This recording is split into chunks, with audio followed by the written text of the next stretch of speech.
हो जज्बा कुछ कर दिखाने दा जज्बा, दुनिया दी छोड़ने दा जज्बा, कुछ कर दिखाने दा जज्बा। हो जज्बा कुछ कर दिखाने दा जज्बा, दुनिया दी छोड़ने दा जज्बा, कुछ कर दिखाने दा जज्बा। की मनापासून त्या वेळेस सौभाग्य लक्ष्मीताई बरोबर आपला आभारी आहे की आपण ते उदाहरण म्हणून दाखवलं राजकीय व्यक्तीमध्ये की जे आपले नेत्याचा राहुल गांधी करो मत जिंदा रहो। किती अन्याय करावा, किती अन्याय करावा दिशावर।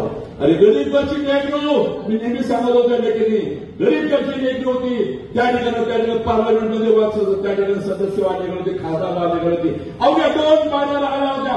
काय पाप केलं तुम्ही, काय चुकीचं काम केलं त्या ठिकाणी? तिच्या तुम्ही कास्ट सर्टिफिकेट जाती प्रमाणच्या पत्राला आले गावात घेऊन इथे धावत होते, कमिशन ऑफिस कशासाठी त्या ठिकाणी? आणि पहिली सांगत होतं राजकीय भाषणामध्ये की ज्या ज्यावेळेस महिलावर अत्याचार होतो त्यावेळेस रावणाची लंगा ढवून जाते आणि ज्या ज्यावेळेस द्रौपदीच्या सन्मानाला हात लागतो त्यावेळेस रावणाची धुंधळाट त्या ठिकाणी गौरवाची धुंधळाट होऊन जाते। हे आपण पाहिलेलं आहे। एक गरीब वर्ष लेखू खासदार बाळगणं दुर्सुदैव आहे। तुम्हाला लोकांचा मी तुमचं मनापासून गेले आभार मानतो त्या ठिकाणी म्हणून की तुम्ही त्या ठिकाणी सन्मान्य शांतकुमार बर्वे साहेबांना निवडून दिलं, त्या महिलेची सन्मान केला तुम्ही त्या ठिकाणी, तिचा सन्मान जिल्ह्याचा बोलायला तयार नाहीये।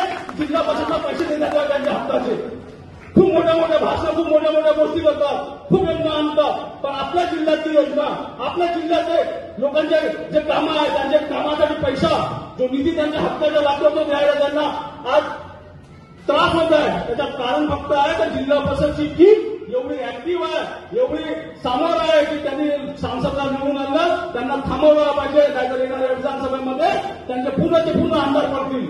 ह्या भीतीपोटी फक्त विधानसभा आमच्या जिल्हा परिषदेला थांबवणार आहे काय?